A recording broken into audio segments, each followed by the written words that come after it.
Sistem perwakilan politik adalah suatu kewajiban warga negara untuk memilih seseorang untuk dijadikan wakil mereka di jajaran pemerintahan. Dan untuk menjadi perwakilan sistem keterwakilan politik, ini tidak sembarang orang yang dapat dicalonkan atau dipilih. Sebab kedepannya orang atau perwakilan tersebut memiliki tanggung jawab yang besar sebagai penyalur aspirasi masyarakat. Berikut ini adalah jenis-jenis sistem perwakilan politik yang telah dipakai oleh berbagai negara di dunia. Antara lain yang pertama adalah sistem perwakilan proporsional. Sistem perwakilan proporsional merupakan mekanisme pemilihan umum yang menggunakan suara pemilih secara real tanpa ada campur tangan siapapun, atau di mana kursi dalam badan legislatif diberikan kepada partai politik atau kandidat berdasarkan jumlah suara yang mereka dapatkan. Sistem perwakilan proporsional sendiri ada dua macam, yaitu proporsional tertutup. Nah, cirinya adalah identitas kandidat perseorangan tidak ditampilkan di saat pemilihan, hanya partai politiknya saja. Jadi pemilih hanya memilih partai politik, bukan individu. Kemudian ada proporsional terbuka. Nah, untuk proporsional terbuka ini, cirinya adalah pemilih dapat memilih partai dan individu dan diajukan oleh partai politik. Saya akan membandingkan sistem perwakilan di Indonesia, Belanda.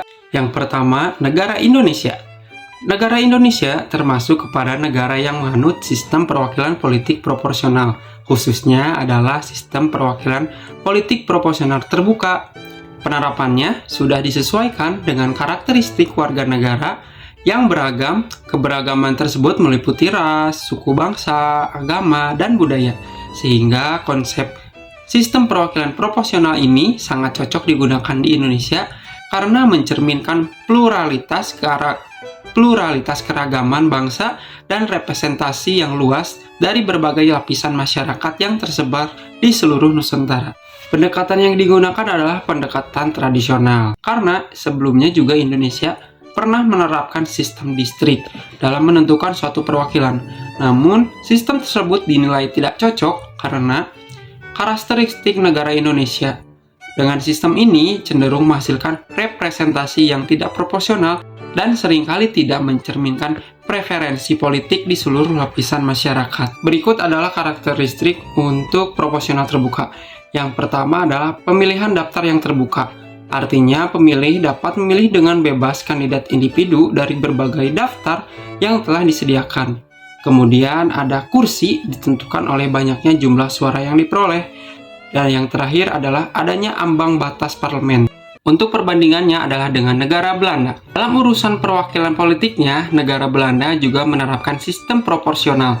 Namun, untuk implementasinya berbeda dengan di Indonesia. Di Belanda sendiri menggunakan sistem perwakilan proporsional, namun dengan daftar partai secara nasional untuk pemilihan umumnya. Alasan mengapa Belanda menerapkan sistem ini adalah sama dengan Indonesia, yaitu atas dasar keberagaman. Dan pendekatan yang digunakan adalah sama, yaitu pendekatan tradisional. Sebelumnya juga Belanda pernah menerapkan sistem mayoritas atau sistem distrik, namun tidak efektif dan berdampak terhadap pemerataan hak warga negara karena dinilai banyak warga negara yang tidak mendapatkan hak suara pilih dan dipilih.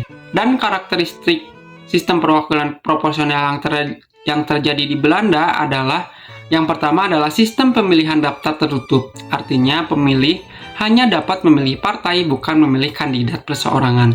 Kemudian penentuan jatah kursi di Belanda itu menggunakan sistem Tweede Kamer, atau DPR diperuntukkan secara proporsional berdasarkan jumlah suara yang didapatkan.